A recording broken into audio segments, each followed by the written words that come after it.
The war in Ukraine has always been more than a conventional conflict. It's a struggle for sovereignty, it's a struggle for democratic integrity, and for the fundamental principles of international order.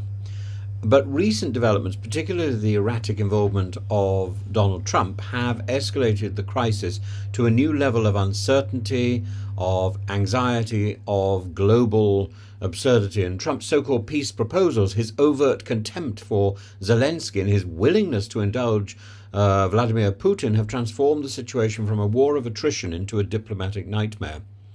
The talks in Saudi Arabia were supposed to mark a step towards peace.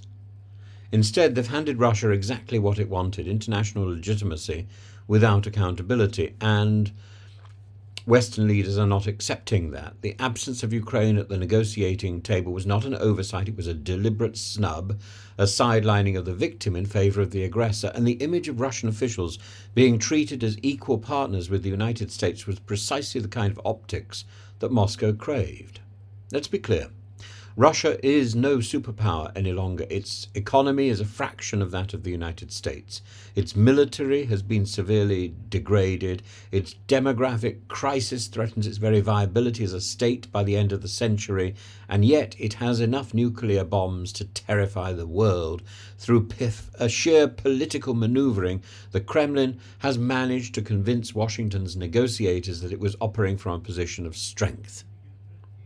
Trump's loyalists, including Senator Marco Rubio, have suggested that Russia is finally serious about peace, but ask any Ukrainian in Kyiv and you'll hear the same refrain: you can't trust Putin. This is not just a bitter grievance, it's a demonstrable fact. Moscow has consistently lied about its intentions right up until the moment it invaded in February 2022. The notion that Russia will honour a peace agreement now is as delusional as it ever was, particularly when it comes to launch daily drone missiles and missile strikes on civilian infrastructure, not even with a legitimate military objective. Beyond its ill-advised diplomatic forays, Trump has also launched a direct rhetorical assault on Zelensky, branding him a dictator and accusing Ukraine rather than Russia of starting the war. This isn't merely a distortion of history, it's an outright fabrication, one that aligns eerily with Kremlin propaganda. And in the days following Trump's comments, one of the top Google searches in the United States was "Who started the Ukraine war?" as if nobody knew. And I know that some people in the US have difficulty identifying where Luxembourg is, but surely people know who started this war.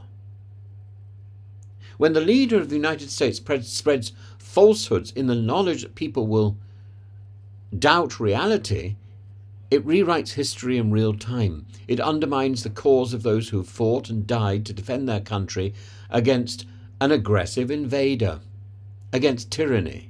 And crucially, it signals to European allies that the US cannot be relied upon to uphold basic principles of truth and justice. And there is a tyrant in this story. And it's not Zelensky. It's Putin.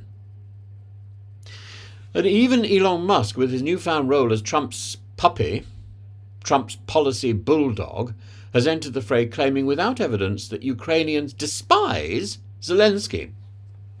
Yet polling consistently shows that Zelensky retains broad support among his people. The irony is that Trump's attacks have only strengthened Zelensky's position at home, as Ukrainians have rallied round their leader against the external pressure. And Trump's vision for Ukraine is not based on democratic values or long-term stability. It is transactional, rooted in crude economic leverage. His administration is attempting to strong-arm Ukraine into signing an agreement that would grant the US access to $500 billion worth of Ukrainian rare earth minerals. And this demand, framed as repayment for military aid, which is now being withheld, or at least the promise is that it's being withheld, is both outrageous and ahistorical. Aid is not a loan, it's a strategic investment in global security. And Zelensky has categorically rejected this deal now, arguing that no Ukrainian leader could, in good conscience, sell out the country's future economic sovereignty to a foreign power. Moreover, he recognises the global risk. Once Ukraine's resources are extracted and exported, what guarantees are left for Ukraine's security? The Trump administration's response has been telling, pressuring Ukraine further, refusing to acknowledge Kyiv's concerns, and painting Zelensky as an ungrateful opportunist. In this volatile climate, Zelensky has made a dramatic proposal, one that few thought possible. He suggested that he's willing to step down from the presidency in exchange for NATO membership for Ukraine. This is a radical, almost desperate move, a sign of the immense pressure he is facing from both the US and Europe. But will this gambit work? The reality is that NATO membership is still being dismissed by key players, including Trump's Defense Secretary Pete Hegseth, who has ruled out the prospect entirely. If NATO is unwilling to grant membership, then Zelensky's departure achieves nothing for Ukraine's long-term security. Instead, it creates a power vacuum at the worst possible time. In the face of Trump's erratic policies, Ukraine must step up. Ukrainians are growing increasingly frustrated by the lack of a coherent response from European leaders. The UK and France have made some supportive gestures, but there's no unified front capable of countering Trump's betrayal. Prime Minister Keir Starmer faces a delicate balancing act when he meets Trump this week. How to maintain British solidarity with Ukraine without provoking an outright rift with Washington. And meanwhile, President Macron has positioned himself as the de facto leader of European efforts, but his overtures to Trump have been met with derision. Trump, ever the transactional deal maker, sees no value in European diplomacy unless it directly benefits him. And Starmer is saying, oh yes, we're going to raise defence spending to 2.5. Trump has made it very clear he wants 5%. I don't think Trump's particularly interested in decimal points, even if he can understand what they mean. This moment in history is not just about Ukraine. It's about the credibility of the West as a whole. And if Ukraine is abandoned, if Zelensky is undermined, if Trump is allowed to reshape the narrative of this war, then the consequences will be catastrophic, not just for Kyiv, but for the entire world order. We've already seen what one mad strongman can do in Russia.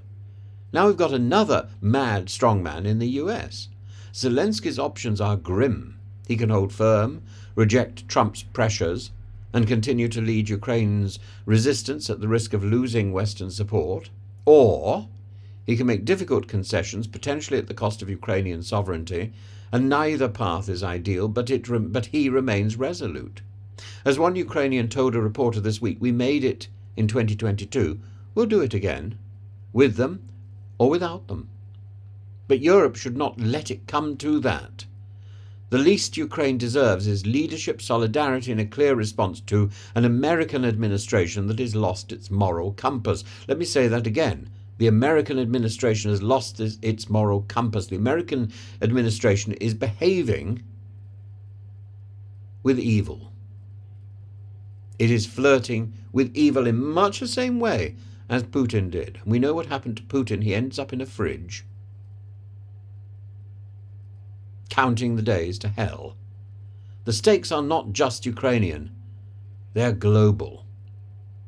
And they are existential. There's a word that we can actually use at this moment. It's existential. It's about good versus evil. It's about existence versus non-existence. It's about what counts in the world. And it's about truth. All the big questions here, all the big philosophical questions here are on the table.